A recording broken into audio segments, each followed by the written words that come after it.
नमस्कार, हमारे IGNOU audio books channel पर आपका स्वागत है।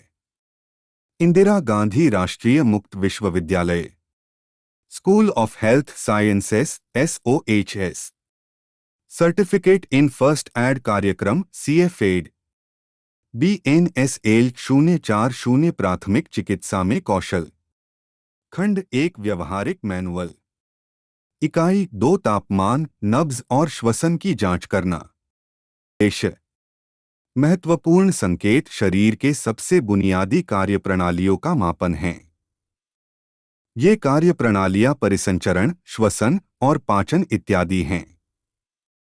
महत्वपूर्ण संकेत मानव शरीर को प्रभावित करने वाली समस्याओं का पता लगाने और निगरानी करने में दिशानिर्देशित करेंगे।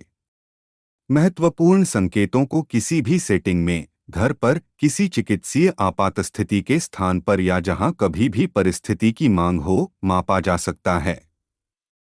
प्राथमिक चिकित्सा के परिप्रेक्ष्य में, प्राथमिक चिकित्सा प्रदाता द्वारा जिन महत्वपूर्ण संकेतों की निगरानी की जानी चाहिए वे हैं शरीर का तापमान, नब्ज दर और श्वसन की दर, सांस लेने की दर। ये वे आवश्यक संकेत हैं जिनकी आपको जानकारी होनी चाहिए और इनकी जांच में कुशल होना चाहिए क्योंकि वे किसी व्यक्ति के स्वास्थ्य के बारे में समग्र प्रभाव प्रदान करते हैं और कार्रवाई करने के अगले चरण का निर्णय लेने में आपकी सहायता करते हैं। अपने पिछले ज्ञान के आधार पर आप पहले से ही जानते हैं कि प्राथमिक चिकित्सा प्रदाता के रूप में आपात स्थितियों में प्राथमिक उपचार देते समय आपको घटनास्थल और पीड़ित का अवलोकन और आकलन करना चाहिए।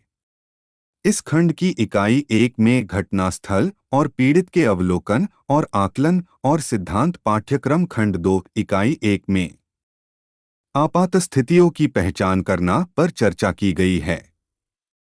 इसलिए जब आप पीड़ित का गहराई से और विस्तार से अवलोकन और आकलन करते हैं तो आपको जिन महत्वपूर्ण चीजों का आकलन करने की आवश्यकता है उनमें से एक महत्वपूर्ण संकेत हैं। विभिन्न परिस्थितियां होती हैं जहां महत्वपूर्ण संकेत भिन्न हो सकते हैं। विभिन्न परिस्थितियों में तापमान बुखार, हीट स्ट्रोक के कारण बढ़ सकता है या तापमान गिर भी सकता है। साथ ही सदमे और दिल के दौरा के कारण नब्ज में वृद्धि या कमी हो सकती है और इसी तरह कई स्थितियों में श्वसन दर में परिवर्तन हो सकता है। प्राथमिक चिकित्सा प्रदाता के रूप में आपको इन महत्वपूर्ण संकेतों की जांच करने के बारे में जागरूक होना होगा। यहाँ हम महत्वपूर्ण संकेत की जांच करने के लिए प्रक्रिया पर चर्चा करेंगे। तो आइए आरंभ करते हैं। 2.1 उद्देश्य: इस इकाई के पूर्ण होने के बाद आप सक्षम होंगे शरीर के तापमान का आकलन करने में, नब्ज को सही तरीके से मापने में, श्वसन की दर की गणना करने में, सामान्य मूल्यों और तापमान, नब्ज और श्वसन में परिवर्तन की पहचान करने में, तथा आकलन किए महत्वपूर्ण संकेत को रिकॉर्ड और रिपोर्ट करने में। 2 तापमान, नब्ज और श्वसन हेतु पीड़ित का आकलन करना। किसी भी आपात स्थिति में पहला चरण घटनास्थल का अवलोकन और आकलन करना है। तत्पश्चात साथ साथ आप सहायता सहयोग मांगे। एक बार सुरक्षित होने के बाद अगला चरण पीड़ित का आकलन करना है। आप पीड़ित का प्राथमिक आकलन करेंगे और फिर माध्यमिक आकलन के लिए आगे बढ़ेंगे जिसमें पहला चरण महत्वपूर्ण संकेतों की जांच करना है। इसके अतिरिक्त महत्वपूर्ण संकेतों की जांच तब की जाती है यदि आपको चिकित्सीय समस्या का संदेह हो या आपको लगता है कि पीड़ित के महत्वपूर्ण संकेत अस्थिर हैं। दिशानिर्देश निम्नानुसार हैं। अपेक्षित सामग्री: जब आपको महत्वपूर्ण संकेतों की जांच करनी होगी तो आपको इस प्रक्रिया के लिए निम्नलिखित की आवश्यकता होगी। 1 अभ्यास करने के लिए एक वॉलंटियर। 2 मामला परिदृश्य जिसके अनुसार वॉलंटियर पीड़ित के रूप में अभिनय करेगा जैसे हीट स्ट्रोक या दुर्घटना। 3 प्रत्येक विशिष्ट महत्वपूर्ण संकेतों की जांच के लिए आवश्यक विशिष्ट सामग्रियों की चर्चा संबंधित खंडों में की गई है। तापमान जांच के लिए आप थर्मामीटर ले सकते हैं। प्रक्रिया। चरण 1। वॉलंटियर को पीड़ित के रूप में अभिनय करने के लिए कहें। उसे अपनी पीठ के बल लेटने या आराम से बैठने के लिए कहें। चित्र 2.1। कौशल। ऐसी स्थिति होनी चाहिए जिससे पता चले कि वॉलंटियर आराम से अपनी पीठ के बल लेटा हो। अगर वह बैठना चाहे तो कुर्सी पर बैठ सकता है। कौशल है कंधे का थपथपाना और "हेलो, क्या आप ठीक हैं?" बोलना एक साथ किया जाना चाहिए। प्रतिक्रिया हाँ बताती है कि व्यक्ति स्पष्ट वायुमार्ग सहित सचेत है और श्वसन उचित है। यहाँ हमारा पीड़ित सचेत और सांस ले रहा है और हम माध्यमिक आकलन के लिए आगे बढ़ेंगे। चरण 3 बताएं कि अब आप उसके महत्वपूर्ण संकेतों की जांच करेंगे। चरण 4 पहले तापमान का आकलन करें। प्राथमिक चिकित्सा पेटी से थर्मामीटर लें। कौशल पहला चरण तापमान की जांच करना है। विस्तृत प्रक्रिया खंड 2.3 में दी गई है। चरण 5 नब्ज का आकलन करें। कौशल तापमान की जांच 2 से 3 मिनट के लिए जाती है। आप चुने हुए स्थान पर थर्मामीटर रख सकते हैं। थर्मामीटर पर तापमान दर्ज करने के लिए इंतजार करते समय आप प्रत्येक 1 मिनट के लिए नब्ज और श्वसन ले सकते हैं। इसके लिए वॉलंटियर की बाह को उसके सीने पर रखें और रेडियल नब्ज का आकलन करें। यदि आप कैरोटिड नब्ज का आकलन करना चाहते हैं तो बस इस नब्ज के स्थान पर उंगली के नोक को रखें। विस्तृत प्रक्रिया खंड 2.4 में दी गई है। चरण 6 श्वसन दर का आकलन करें। कौशल है 1 मिनट के लिए नब्ज की जांच करने के बाद श्वसन की जांच करें। यदि आपने रेडियल नब्ज की जांच की है तो आप श्वसन की जांच करते हुए बाह को सीने पर रख सकते हैं। विस्तृत प्रक्रिया खंड 2.5 में दी गई है। यह महत्वपूर्ण है क्योंकि श्वसन बदल सकता है यदि कोई व्यक्ति सचेत हो जाता है जब आप उसकी श्वसन जांच कर रहे होते हैं। अतः इसी स्थिति के साथ जारी रखें। यदि कैरोटिड नब्ज की जांच की गई थी तो स्थिति को बदले बिना केवल सीने के उठान और गिराव को गिने ताकि श्वसन में बदलाव न हो। इस प्रकार पूरी प्रक्रिया 2 से 3 मिनट में समाप्त हो जाती है। चरण 7 निष्कर्षों को रिकॉर्ड और रिपोर्ट करें। कौशल प्रलेखन प्रपत्र को रिकॉर्ड किया और भरा जा सकता है। तालिका 2A। आप इसे एक पेपर में केवल नोट कर सकते हैं जिसे चिकित्सा कर्मियों को सौंपा जा सकता है या आप मौखिक रूप से अपने निष्कर्षों की रिपोर्ट भी कर सकते हैं। याद रखें, टीपीआर के अनुसार महत्वपूर्ण संकेतों की जांच करें। टी से तात्पर्य टेम्परेचर तापमान है। पी से तात्पर्य पल्स नब्ज है। आर से तात्पर्य रेस्पिरेशन श्वसन है। महत्वपूर्ण संकेतों की जांच करते समय आपको पहले पीड़ित का अवलोकन करने, प्राथमिक आकलन का संचालन करने और फिर महत्वपूर्ण संकेतों की जांच करने की आवश्यकता होती है।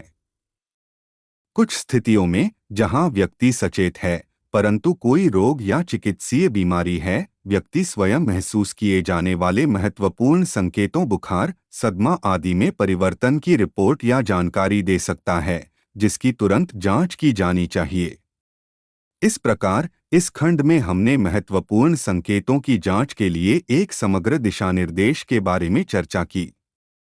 अगले खंडों में हम तापमान, नब्ज और श्वसन की जांच कैसे करें, इसके बारे में विस्तार से चर्चा करेंगे। तो आइए आरंभ करते हैं।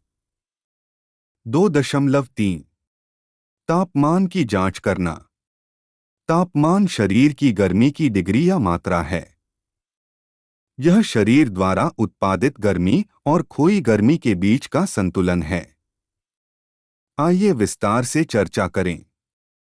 2.3 1 परिभाषा, दिशानिर्देश और उद्देश्य। शरीर के तापमान को शरीर द्वारा बनाए रखी गई ऊष्मा या गर्मी की डिग्री या शरीर में उत्पादित गर्मी और खोई गर्मी के बीच संतुलन के रूप में परिभाषित किया जा सकता है। तापमान को फ़ारेनहाइट (फ़ा) और सेंटीग्रेड (से) जैसी इकाइयों में मापा जाता है, जिसे संकेत शून्य द्वारा दर्शाया जाता है, जिसका तात्पर्य डिग्री है। शरीर के तापमान का विनियमन। शरीर का तापमान उसके केंद्र द्वारा नियंत्रित किया जाता है, जो मस्तिष्क के हाइपोथैलेमस में स्थित होता है। तापमान लेने हेतु स्थान। तापमान लेने के लिए सबसे आम स्थान मुंह और कांख हैं। अन्य स्थान मलाशय, कान और माथा हैं। मुंह में जीभ के नीचे, जिसे अधोजिह्वा कहा जाता है, थर्मामीटर को रखकर तापमान को मापा जाता है। कांख में थर्मामीटर को बगल में रखकर तापमान मापा जाता है। चित्र 2.3 कांख में थर्मामीटर। सामान्य तापमान। औसत स्वस्थ मानव का सामान्य तापमान 98.6 डिग्री फ़ा 37 से है। स्थान के अनुसार तापमान सीमा तालिका 2.2 में दी गई है। यदि तापमान 98.6 फ़ा से अधिक है तो इसे हाइपरथर्मिया कहा जाता है। यदि तापमान 98.6 फ़ा से कम है तो स्थिति को हाइपोथर्मिया कहा जाता है। तापमान मापने के लिए उपकरण। तापमान को मापने के लिए जिस यंत्र या उपकरण का उपयोग किया जाता है उसे थर्मामीटर कहा जाता है। यह प्राथमिक चिकित्सा पेटी में भी मौजूद होता है। सबसे अधिक इस्तेमाल होने वाले थर्मामीटर हैं। एक ग्लास या क्लिनिकल थर्मामीटर। यह एक खोखली ग्लास ट्यूब होती है जिसे एक किनारे पर सील किया जाता है और दूसरे किनारे पर पारे के साथ एक बल्ब होता है जिसका बहुत लंबा और पतला टिप होता है। इसमें विभिन्न रेखाएं होती हैं जो थर्मामीटर के चिन्हों का प्रतिनिधित्व करती हैं। फ़ारेनहाइट थर्मामीटर के लिए कांच पर लाइनें लंबी और छोटी होती हैं। प्रत्येक दूसरी लंबी लाइन 94 फ़ा से 108 फ़ा तक एक समान डिग्री में चिह्नित होती है। छोटी रेखा इंगित करती है या 0.21 डिग्री के 2/10 के बराबर होती है। 2 सेंटीग्रेड सेल्सियस थर्मामीटर में भी लंबी और छोटी लाइनें होती हैं। प्रत्येक लंबी रेखा 1 डिग्री का प्रतिनिधित्व करती है। इसकी सीमा 34 से 42 से तक होती है। प्रत्येक छोटी रेखा 0.1 डिग्री सेल्सियस 1 डिग्री का 10वां हिस्सा का प्रतिनिधित्व करती है। जब थर्मामीटर शरीर की गर्मी के संपर्क में होता है तो पारा फैलता है और ट्यूब में ऊपर उठता है। ठंडा होने पर पारा सिकुड़ जाता है और नली के नीचे चला जाता है। Digital thermometer. यह सेल संचालित है और डिजिटल डिस्प्ले के रूप में छोटे पर्दे पर रीडिंग देता है। इसका उपयोग आज अक्सर किया जा रहा है। 3 डिस्पोजेबल थर्मामीटर। यह प्लास्टिक की एक पतली पट्टी होती है जिसमें छोटे रासायनिक बिंदु होते हैं। शरीर की गर्मी के संपर्क में आने पर इन बिंदुओं का रंग बदल जाता है। वे 45 से 60 सेकंड में तापमान मापते हैं, परंतु इनका उपयोग केवल एक बार किया जा सकता है और तत्पश्चात निपटान कर दिया जाता है। तापमान रीडिंग का रूपांतरण। आप फ़ारेनहाइट को सेल्सियस और सेल्सियस को फ़ारेनहाइट में बदल सकते हैं। उद्देश्य: रोगी की सामान्य स्वास्थ्य स्थिति का आकलन करने के लिए। स्वास्थ्य स्थिति में किसी भी परिवर्तन के लिए आकलन करने के लिए। 2 मार्च 2002 प्रक्रिया। तापमान की जांच करते समय आपको इन चरणों का पालन करने की आवश्यकता है। अपेक्षित सामग्री। तापमान की जांच के लिए विभिन्न कौशल सीखने के लिए निम्नलिखित सामग्रियां आवश्यक हैं। 1 वयस्क वॉलंटियर। 2 मामला परिदृश्य: उच्च तापमान के साथ कोई व्यक्ति। 3 थर्मामीटर मौखिक और कांख या प्राथमिक चिकित्सा पेटी में मौजूद डिजिटल थर्मामीटर, पानी की बोतल, बहता हुआ पानी, कॉटन स्वॉब के साथ बाउल, पेपर बैग, बटा किडनी ट्रे, साबुन, दस्ताने, निष्कर्षों को दर्ज करने के लिए प्रलेखन प्रपत्र। मौखिक और कांख से तापमान लेने के लिए चरण। चरण 1 वॉलंटियर बटा पीड़ित को समझाएं कि आप क्या करने जा रहे हैं। चरण 2 संक्रमण से बचने के लिए हाथों को धो लें। कौशलः उचित प्रकार से हाथ धोने से पार संदूषण को रोकने में सहायता मिलती है। चरण 3 थर्मामीटर लें और किसी भी टूटन के लिए इसकी ठीक से जांच करें। साफ पानी से धोएं। कौशलः थर्मामीटर की ठीक से जांच करें। इससे यह तय करने में सहायता मिलेगी कि यह ठीक से काम कर रहा है या नहीं। चरण 4 कलाई के त्वरित झटके के साथ थर्मामीटर को हिलाएं ताकि पारे का स्तर 95.5 डिग्री फ़ा से नीचे चला जाए और पारा बल्ब में बना रहे। कौशलः बहुत जोर से न हिलाएं। एक मजबूत पकड़ बनाए रखें। यदि पकड़ खो जाती है तो थर्मामीटर गिर सकता है और टूट सकता है। टूटने से बचने के लिए फर्नीचर आदि से दूर हटकर हिलाएं। चरण 5 कॉटन स्वॉब से बल्ब से नली तक थर्मामीटर को साफ करें। तापमान के स्तर पर ध्यान दें। चित्र 2। 10 कौशलः पोंछते हुए धीरे से साफ करें। हर बार जब आप थर्मामीटर को उसके कवर से बाहर निकालते हैं तो उसे साफ करें। बल्ब से नली तक पोंछें जहां बल्ब को नली से कम संदूषित माना जाता है। चरण 6 यदि आप मौखिक तापमान लेना चाहते हैं तो किसी व्यक्ति की जीभ के नीचे थर्मामीटर को 2 मिनट के लिए रखें और मुंह बंद करने के लिए कहें। यदि आप कांख से तापमान लेना चाहते हैं तो थर्मामीटर को बांह के नीचे 2 से 3 मिनट तक रखें। इस स्थिति में थर्मामीटर के बल्ब को कांख के केंद्र में रखें। कौशल पीड़ित की हालत और स्थिति के आधार पर स्थान चुनें। चरण 7 स्थान से थर्मामीटर बाहर निकालें। कौशलः यदि थर्मामीटर मुंह में रखा गया है तो उसे 2 से 3 मिनट के बाद और यदि कांख में रखा गया है तो 3 से 4 मिनट बाद बाहर निकालें। चरण 8 अपने अंगूठे और उंगलियों के सिरों के साथ नली से थर्मामीटर को पकड़े। इसे अपनी आंखों के स्तर पर लाएं। चरण 9 थर्मामीटर को तब तक घुमाएं जब तक आप संख्या और लंबी और छोटी लाइनें न देख लें। चरण 10 थर्मामीटर को आगे पीछे धीरे धीरे घुमाएं जब तक कि आप चांदी, सफेद या लाल पारे की लाइन नहीं देख सकते। थर्मामीटर को पढ़ें और तापमान के स्तर को देखें। तापमान पढ़ने के कौशलः थर्मामीटर पर तापमान पढ़ने के लिए उचित पकड़ और तकनीक की आवश्यकता होती है। चरण 11 नली से बल्ब तक थर्मामीटर को पोंछें। उपयोग के बाद थर्मामीटर को हिलाएं। कौशलः उपयोग करने के बाद नली से बल्ब तक पोंछें क्योंकि थर्मामीटर का बल्ब स्थान अर्थात मुंह या कांख पर रखा गया था और यह नली से अधिक संदूषित होता है। चरण 12 इसे साबुन और पानी से धोएं और अगले उपयोग के लिए इसके कवर में वापस रख दें। कौशल इसे अगले व्यक्ति पीड़ित के उपयोग के लिए तैयार करने के लिए बहते पानी के नीचे धोए। चरण 13 पीड़ित को आरामदायक स्थिति में रखें। चरण 14 हाथों को धो लें। चरण 15 प्रलेखन प्रपत्र जो तालिका 2:1 में दिया गया है पर तापमान को रिकॉर्ड करें। हर बार तापमान लेने के बाद समय और तापमान रीडिंग को लिख लें।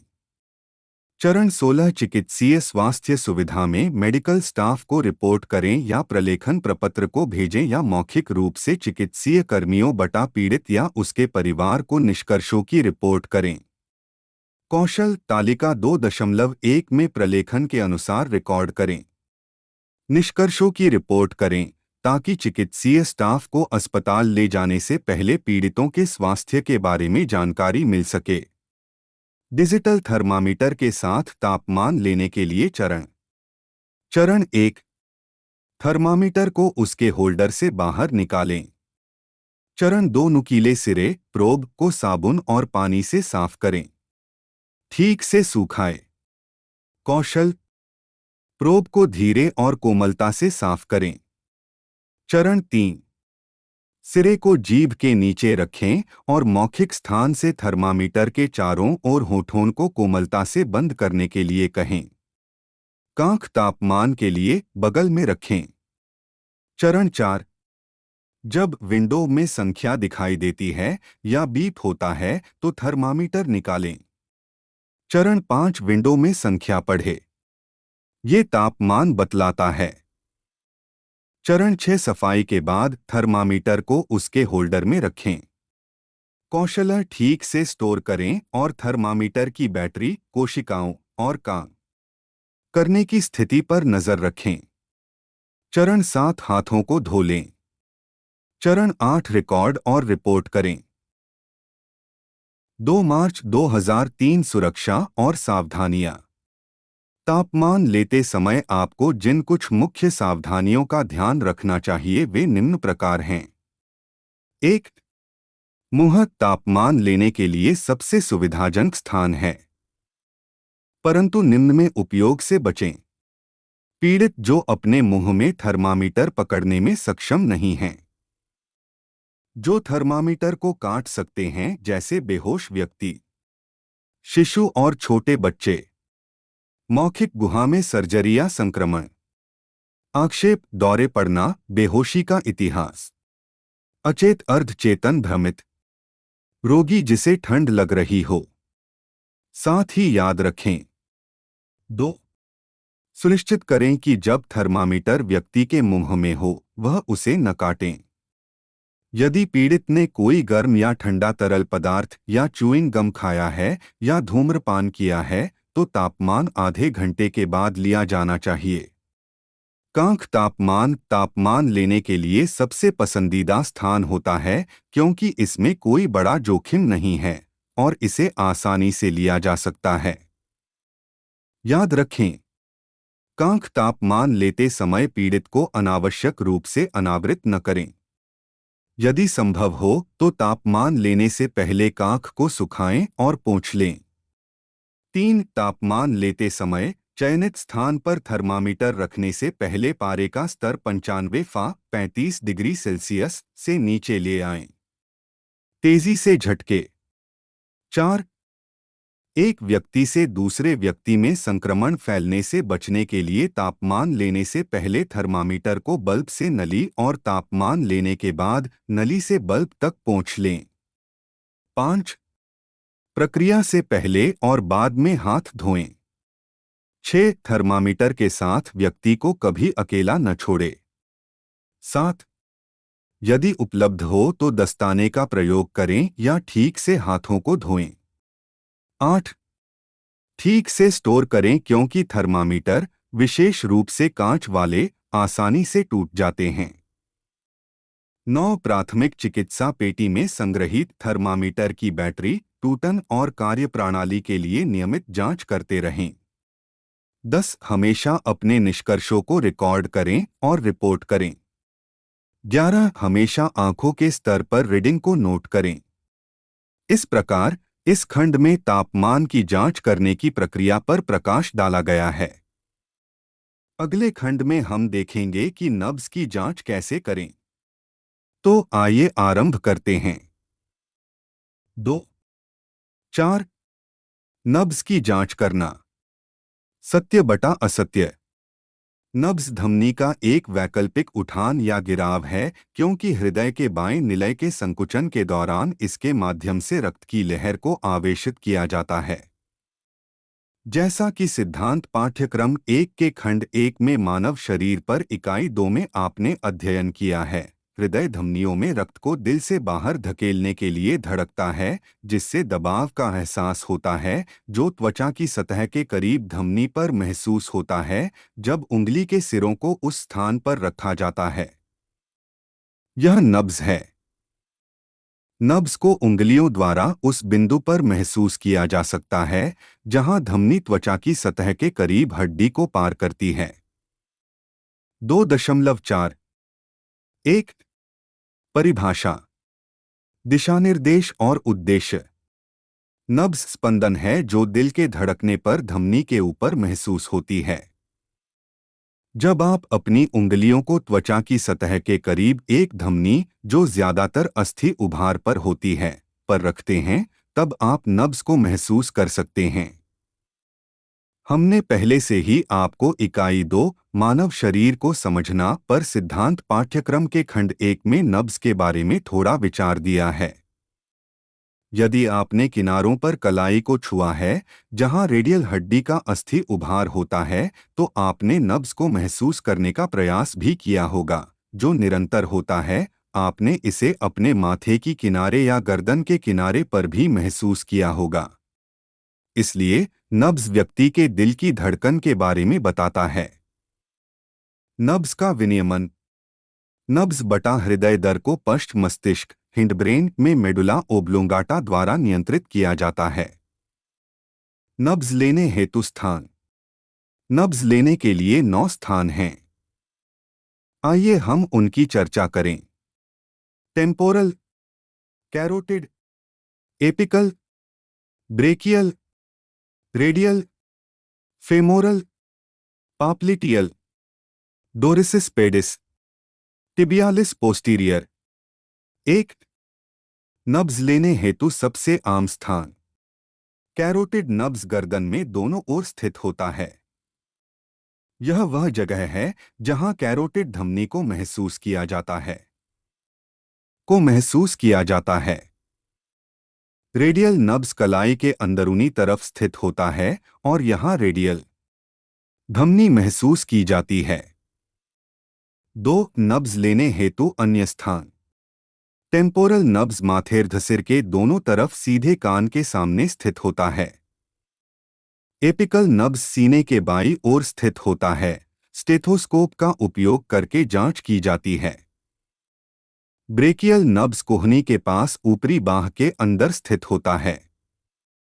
फेमोरल नब्ज आंतरिक जांघ अर्थात उरुसंधि के क्षेत्र में स्थित है। पाप्लिटियल नब्ज पाप्लिटिया फोसा में घुटने के ऊपर पीछे स्थित होता है, जो घुटने को मोड़कर पाया जाता है। डोरिसिस पेडिस नब्ज पैर के ऊपर स्थित होता है। टिबियालिस पोस्टीरियर नब्ज टखने के मध्य में स्थित होता है, जहां पोस्टीरियर टिबियल धमनी गुजरती है। सामान्य नब्ज। एक वयस्क की सामान्य नब्ज दर हर मिनट में लगभग 72 बीट होती है। शिशुओं में नब्ज दर अधिक होती है। आयु के अनुसार सामान्य नब्ज दर तालिका 2.4 में नीचे दी गई है। आयु तालिका 2.4 आयु के अनुसार नब्ज दर वृद्धावस्था 60 से 70 बीट प्रति मिनट, वयस्क 60 से 80 बीट प्रति मिनट, बच्चा 70 से 120 बीट प्रति मिनट, छोटे बच्चे शिशु 190 से 150 बीट प्रति मिनट, नवजात 120 से 160 बीट प्रति मिनट। जब किसी की नब्ज दर 100 बीट प्रति मिनट से अधिक हो जाती है, अर्थात व्यायाम, दर्द, मजबूत भावनाएं, अत्यधिक गर्मी, बुखार, रक्तस्राव या सदमा, इसे हृदय क्षिप्रता टैकीकार्डिया कहा जाता है। जब पल्स दर 50 बीट प्रति मिनट से नीचे होती है, तो यह कुछ बीमारियों और दिल की समस्याओं का संकेत है। इस स्थिति को मंदनाड़ी ब्रेडिकार्डिया कहा जाता है। यदि हृदय प्रत्येक धड़कन के साथ बड़ी मात्रा में रक्त पंप कर रहा होता है, तो धड़कन बहुत तेज महसूस होती है। इसे तेज धड़कन बाउंडिंग पल्स कहा जाता है।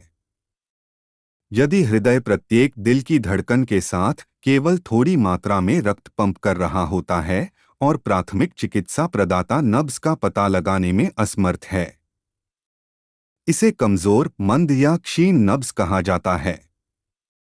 जिस नब्ज को सामान्य नब्ज से ज्यादा परंतु बाउंडिंग से कम मजबूती से महसूस किया जाता है, वह मजबूत नब्ज होता है। सदमा या रक्तस्राव मजबूत नब्ज का कारण बन सकता है। नब्ज की जांच के लिए आवश्यक उपकरण। आमतौर पर नब्ज को केवल आपकी उंगलियों के सिरों का उपयोग करके महसूस किया जाता है। प्रशिक्षित चिकित्साकर्मी शीर्ष नब्ज को महसूस करने के लिए स्टेथोस्कोप का उपयोग कर सकते हैं। उद्देश्य: व्यक्ति रोगी की हृदय गति का आकलन करने के लिए, नब्ज के सामान्य मूल्य को निर्धारित करने के लिए, सामान्य से किसी भी विचलन का पता लगाने के लिए। 2 अप्रैल 2002 प्रक्रिया, सुरक्षा और सावधानियां। नब्ज की जांच करते समय आपको निम्नलिखित चरणों का पालन करने की आवश्यकता है। अपेक्षित सामग्री: नब्ज की जांच के लिए विभिन्न कौशल सीखने के लिए निम्नलिखित सामग्रियों की आवश्यकता होती है। 1. एक वयस्क वॉली। 2. मामला परिदृश्य सदमा या रक्तस्राव या चिकित्सीय समस्या जैसे हार्ट अटैक या कोई अन्य आपात स्थिति से पीड़ित कोई व्यक्ति। 3. सेकंड हैंड प्रलेखन प्रपत्र के साथ देखें। नब्ज की जांच करने के लिए चरण। चरण 1, पीड़ित को समझाएं कि आप क्या करने जा रहे हैं। कौशल: पीड़ित वॉलेंटियर से सहयोग प्राप्त करना महत्वपूर्ण है। चरण 2, हाथों को धो लें। कौशल: संदूषण को रोकने के लिए उचित प्रकार से हाथ धोए। चरण 3, नब्ज रेडियल या कैरोटिड के स्थान का चयन करें। चरण 4, व्यक्ति को आराम से बैठाएं या लेटाएं। सुनिश्चित करें कि पीड़ित की बाह शरीर के किनारे हथेली नीचे की ओर करके आराम से रखी हो या अग्रबाहु सीने पर 90 डिग्री के कोण पर आराम से रखा हो। यदि बैठे हुए हैं तो हाथ की हथेली नीचे की ओर करके अग्रबाहु को जांघ पर रखें। कौशल: हाथ बटा बाह की उचित स्थिति नब्ज के उचित आकलन में सहायता करती है।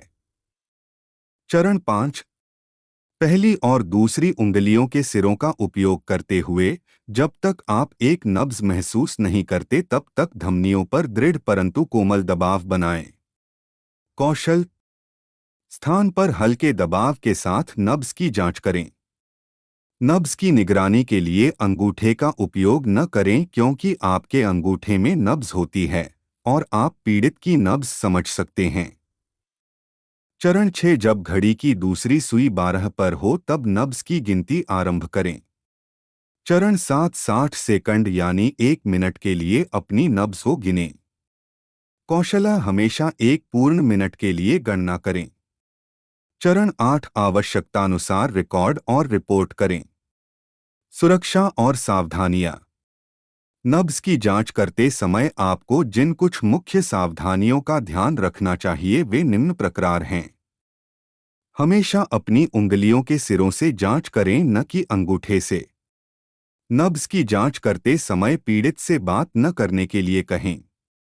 गिनते समय घड़ी को लगातार न देखें बल्कि नब्ज की धड़कन पर ध्यान केंद्रित करें।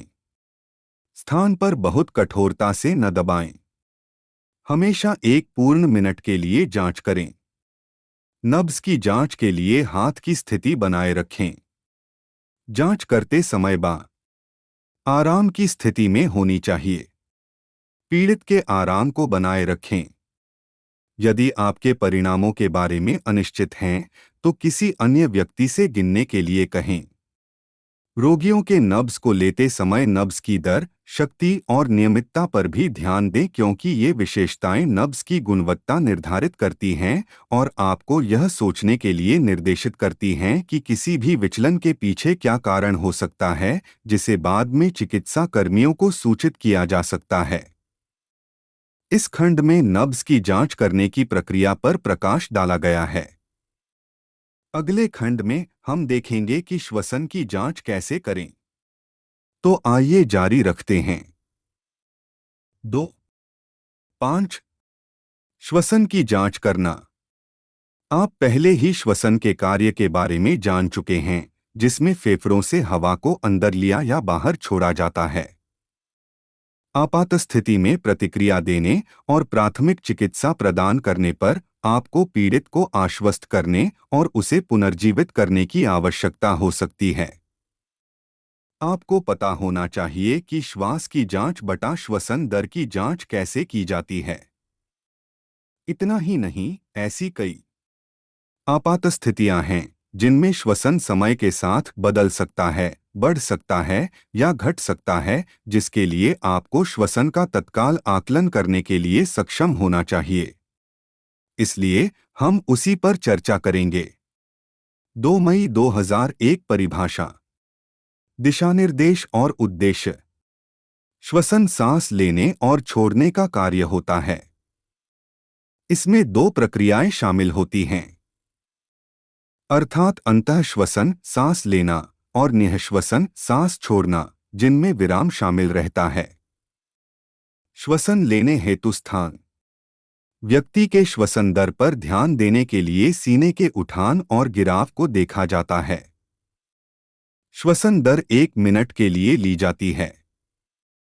सामान्य श्वसन, व्यक्ति के लिए सामान्य दर 1 मिनट में पूर्ण श्वसनों की संख्या है। सामान्य वयस्क श्वसन प्रति मिनट 16 से 20 श्वास है। आयु के अनुसार सामान्य श्वसन दर तालिका 2.5 में नीचे दी गई है। तालिका 2.5 आयु के अनुसार श्वसन दर। आयु श्वसन दर, जन्म के समय 30 से 40 बटा मिनट, किशोर 18 से 20 बटा मिनट, वयस्क 16 से 20 बटा मिनट, वृद्धावस्था 10 से 20 बटा मिनट। यदि श्वास की दर असामान्य रूप से धीमी हो, 10 बीट्स मिनट से कम परंतु नियमित हो, तो इसे मंद श्वसन ब्रेडीपेनिया कहा जाता है।